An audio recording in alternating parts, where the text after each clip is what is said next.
Today we're going to learn Eruvin Daf Tzadichet. It's the daf for Sunday. I'm recording a little bit early because I unexpectedly need to travel. This week's learning is dedicated in honor of our Ima, Safta, and Safta Rabba Ruki Billet, aka Dafta, on her milestone birthday, one day for each decade. Your commitment to growth and learning inspires us every day. We look forward to celebrating your Daf Yomi Siyum midway between Seva and Gvura Be'ezrat Hashem. With love from all the Billets, Exlers, Jacobsons, and Teggers. Okay, we're going to start right now from the Mishnah we had learned on Sadi Zayin. I'll just quickly review. If you're sitting on the threshold outside your house or outside a private domain, and the book that you're reading, the scroll starts to roll. So we saw different opinions. We saw that if it rolls and it's still in your hands, so again, you haven't really transferred it to the other domain, to the public domain, but you're still, because you're still holding it. On the other hand, part of it is in the public domain, and there's maybe some concerns here. So we're now going to figure out what the different opinions are that we saw in the Mishnah and what the reasoning behind them is. So the Gemara says, Hi askufa hechidami. What exactly is this askufa? Ilema askufa rishurei yachid, meaning what type of domain is it? If it's a private domain, askufa, meaning it belongs to the house, then v'kama rishut harabim, and where it lands is in the public domain. V'lo gazrina, then what's the halacha telling us? That you can actually roll it back up. If you remember, it said in the first line, nitgalgel sefer miyado golelo etzlo. So you can roll it back up. It's to tell you, lo gazrina dilma nafil va'ate latuye. Then it's telling you we're not worried that maybe it'll fall out of your hand, and then you'll end up accidentally taking it from the public domain to the private domain. If that's the case, Mane Rabbi Shimon, this must be according to Rabbi Shimon, Da'amal, Kol Davar Shum Mishum Shvut, Eno Me B'fnei Kitvei HaKodesh. In other words, it's a derabanan. Maybe we'll end up accidentally carrying from the public to the private. That's only a derabanan. Well, we're not going to worry about a derabanan when it comes to Kitvei Kodesh. This is what we discussed the other day. The Kitvei Kodesh are sacred texts. That's a reflection of God. God is more important than the rabbinic law. Ema Seifa, but then it says, but that doesn't make sense, because this next part of the Mishnah says, Rabbi Yehuda Omer afilu emesulach min haaretz ela melo achut. This is when it's coming off the roof. It then says that Rabbi Yehuda says, if it's only a teeny bit off the ground, as long as it's off the ground, go lelo etzlo. Rabbi Shimon Omer afilu ba'aretz atzmo go lelo etzlo. Even if it lands on the ground, Rabbi Shimon says you can re-roll it. So something here doesn't make sense. Reisha v'sefer Rabbi Shimon mitziata Rabbi Yehuda. In other words, the Mishnah quotes Rabbi Shimon later on in the Mishnah, and not in the beginning of the Mishnah. It seems strange that the beginning of the Mishnah would also be Rabbi Shimon, and it didn't tell us that. So Amar Rabbi Yehuda, he answers in Reisha v'sefer Rabbi Shimon mitziata Rabbi Yehuda. So it's true. Really, it shouldn't bother you, and this happens many times where when they're stuck, they say it could be that's Rabbi Shimon, then it moves to Rabbi Yehuda, and then it moves back to Rabbi Shimon. Rabbi gives a different answer. Rabbi Amar hacha b'askufa hanidreset askinan. It's an askufa that a lot of people pass through, in which case it's going to be a lot of disrespect for the Kitvei Kodesh, and therefore Sharu Rabbanan. And that's why the rabbis allowed us, because according to Rashi, this is still a Reshutei Yachid. It's a private domain. But the reason why we're not worried is because there's a lot of people walking through. According to Rabbah, if there weren't a lot of people, then you really wouldn't be able to, and then you'd have to worry about Dilma Atev and Nafil. And then it wouldn't be only Rabbi Shimon's opinion, it would be across the board. So then, Eitiv Abai. Abai comes up with a question on this, though, and we're going to knock out this answer. Toch Arba, it says, Toch Arba Amoko Lelo Etzlo. If it's within 4 cubits from the entrance of Reshut Rabim, then you can roll it. But Chutz LaArba, but if it's outside of 4 Amot, Hofcho Laktav, then you have to turn it upside down. Now, so why? What's the issue here? The issue of toch arba amot, chutz la'arba amot should have no relevance here, okay? Because if the whole issue is we're saying it's only a derabanan, and that's why. Now, in this case, it would be a doraita. In other words, the Daled Amot seems to say that we're worried you're going to carry it 4 Amot in Reshut Rabim. That's doraita, but here it's just an issue of the derabanan. So according to this, 1 second. The issue here is that if we're worried, if we say that once it goes 4 amot, it's still in your hand, and the whole concern is maybe you'll drop it. Either which way, it's Derabanan, whether it got 4 amot into the public domain or it didn't go 4 amot into the public domain. So that's why this doesn't really seem to work. So now they say, Ela Amar Abai, Hachaba Askufa Carmelit Askina. It must be that the Askufa itself is a Carmelit. Why would that make a difference? Ureshut Rabim Overet Lefaneha. And then there's a public domain right in front of it. So Toch, and now we're going to have to explain why the 4 amot is relevant. Toch arba amot, if it's within 4 amot, di'inafil umaytele lo atili dechiyuv chatat. If it were to fall, then you won't end up with a korban chatat. So therefore, we're not worried, and therefore shara le rabbanan. But chutz la arba amot di'imaytele atili dechiyuv chatat lo shara le rabbanan. But once it goes beyond 4 amot, then we're concerned that if you're to drop it, then you'll come to a chiyuv chatat, because from a Carmelit to, you have to find a case where you're going from a derabanan, where if it was Reshut Yachid to Reshut Rabim, that would be a problem of a deoraita. Maybe you'll come to do a deoraita. And then it shouldn't matter, 4 amot, not 4 amot, already Reshut Yachid to Reshut Rabim is already deoraita, it's already Torah. But if you're starting from a Carmelit, where the Askufa is a Carmelit, if that's the case, then already the concern is you're only going from derabanan, right? From Carmelit to Reshut Rabim is only derabanan. Then we can say that's why within 4 cubits we're not worried. If it's already 4 cubits into Reshut Rabim, then it's going to be a deoraita of moving things 4 cubits in Reshut Rabim. That will be a problem, and that's why they make that distinction. So he answers in the end, it's a Carmelit and not a Reshut Yachid. So then they say, Ihachi tocht al arba amot nami nixor dilma ma'ayel mereshut rabim lereshut yachid. But they say, still, it's true you're on this threshold. That's a Carmelit, but the threshold is right outside your house, which is private. So you still might be concerned that maybe you'll carry it from, maybe it'll fall. You'll carry it from the Reshut Rabim over the Carmelit into your house. Still, you should be concerned about that. Maybe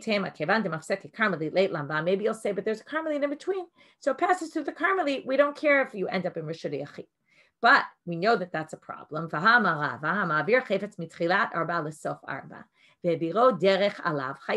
we learned in Masechet Shabbat. If you carry something from the beginning of 4 amot to the end of 4 amot in Reshut Rabim, but you carry it through the airspace above 10 cubits off the ground, which is what we call an exempt space, then you're going to be obligated.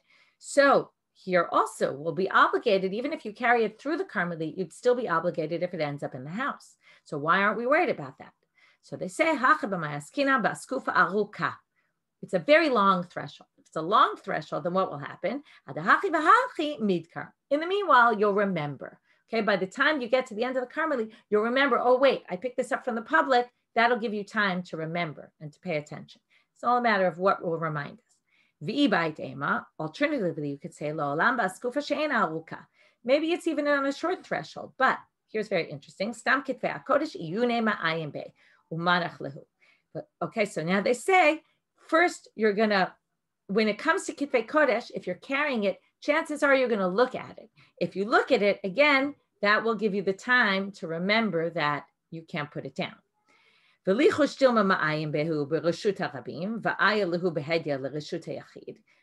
a minute, maybe you'll check it while you're still in Reshut Rabim, and then you'll walk straight from the, oh, I forgot to mention, and then what will happen while you're looking at it, you'll be putting it down basically. If you put it down, then what happens? You've passed it Reshut Rabim to the Carmelit, you've placed it down. Once you place it down, then you pick it up again and you move it from the Carmelit to Reshut Yachid. Already that's not a Doraita because you stopped in the middle. Remember, to be obligated for carrying, you need to pick it up and put it down.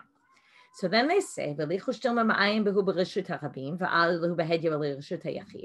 wait, if whenever you have these Kitvei Kodesh, we assume you're going to stop and read them, maybe you'll read them when you're still in the public domain. Then you'll stop, you'll carry them through the threshold straight into your house, and then it'll be a problem. So they say, Hamane ben Azahi damar mahalech ka'omedam.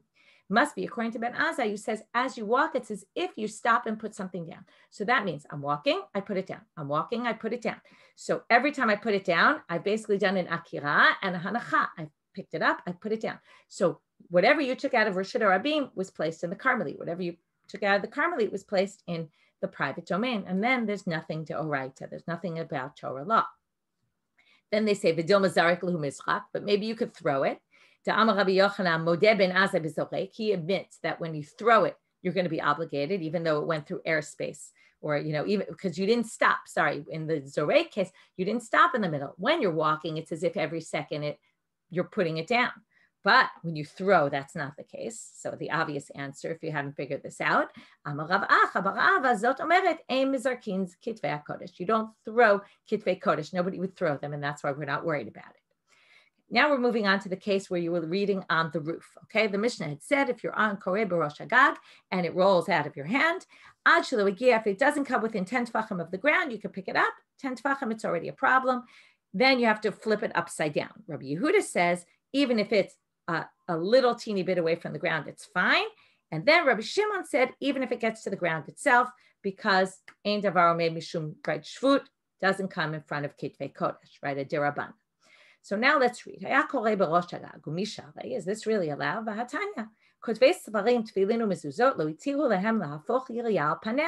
You're not allowed to flip them upside down. You cover it with a cloth. So hatam efshal hachalo efshar. They say that's in a case where you have a beged. Here, if you have nothing else to do, then you're allowed to flip it upside down. Vilo apich, and if you don't, it's going to be more embarrassing if you don't cover it if you don't flip it upside down. So now the answer that you can't, if it's within 10 tefachim of the ground, you can't roll it back up. V'halonach, but what's the problem? It didn't even go on the ground. Why should that be a problem? Amarava bekotel mishupa, must have been an angled wall and it rested on the wall, and that's why you're not allowed. It rested within 10 tefachim of the ground, and that's why you're not allowed to move it. So Amar le'abai, b'mayu kimtem lemanitim bekotel mishupa. You really think it's talking about an angled wall? If so, ema seifa Rabbi Yehuda Omer, afilu eino mesulak min haaretz ela melo achut, go lelo etzlo, v'hanachle. So wait a minute. If you're talking about, right, what did we say in the Sefer? Rabbi Yehuda says, even if it's a teeny bit away from the ground, go lelo etzlo. Now, why does he allow it if it actually rested on the wall? It should be a problem. So they say, let's change what the Mishnah says. In other words, there's some words missing from the Mishnah. This is how it should be. That's all in a koto meshupa. It has to be within 10 tefachim, above 10 tefachim off the ground in order to allow you. Because if it lands within 10 tefachim on the angled wall, then it rested there and it's a problem. It's as if it rested in Rishut Rabim. But bekotel she'ena meshupa,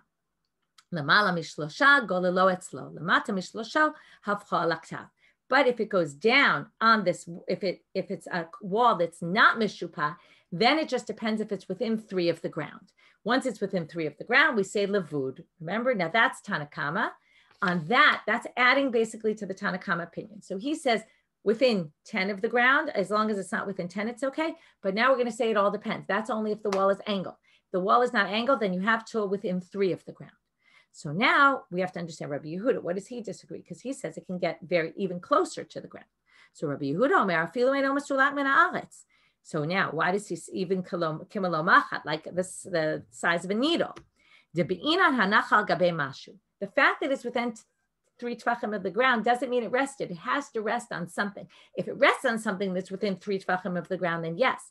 But if it doesn't rest on anything, then even if it gets within a needle's length. Because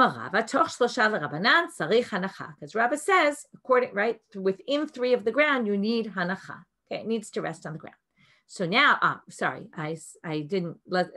skipped 2 words. They're important.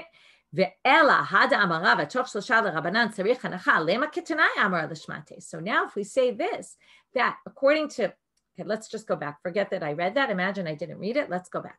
Rabbi Yehuda says it has to rest on something. The rabbis say within 3, it doesn't need to rest on anything. So now they say when Rava says the toch shlosha to the rabbis needs hanacha, we should say that that's a machloket tanaim, and the rabbis that they were referring to there is Rabbi Yehuda, right? So there Rava just said it as if all the rabbis agree, and really it's only Rabbi Yehuda's opinion that it needs hanacha. So therefore they say kula Rabbi Yehudi. So let's read it a different way. Kula Rabbi Yehudi. The whole thing is Rabbi Yehuda. V'chisura machasre v'hachi katani. There's words missing, and this is how it should read. It's all talking about an angled wall. Okay,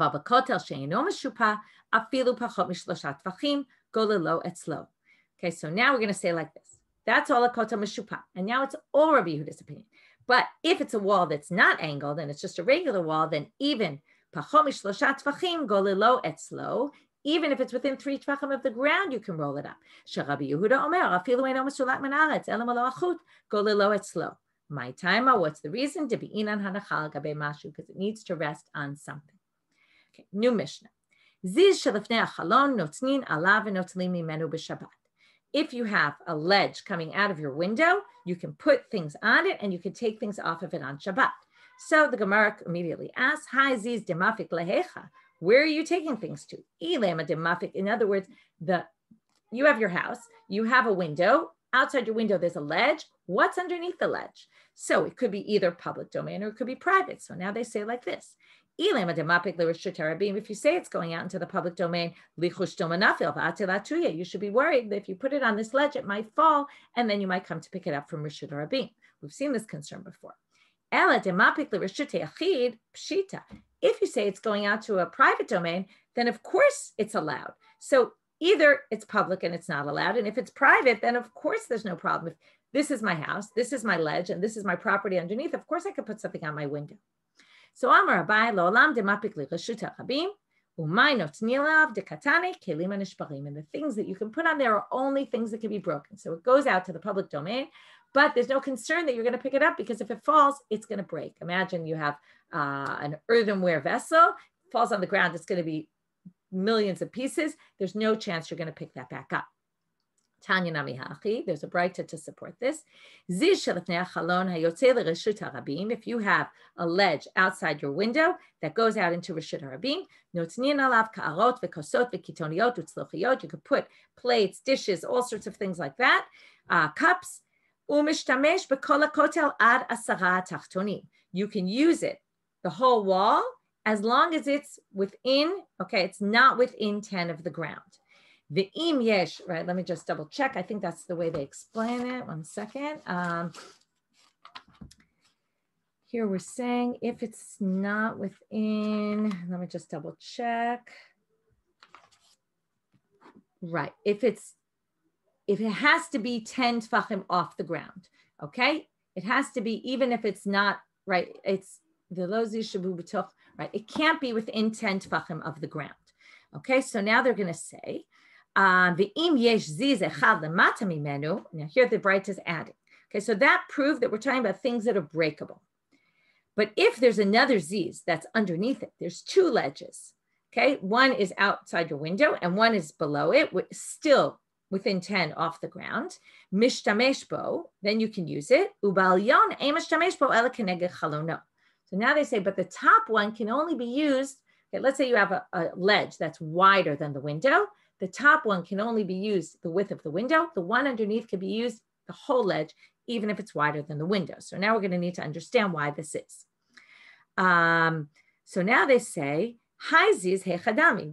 How big is this ziz? Ida lepe arba'a. If it's not 4 tvachim wide, makom torhu. Then it's a makom tor. It's not its own space. And then it's not really because it's a makom tor, but afilu keneged chalono nami lo yishtamesh.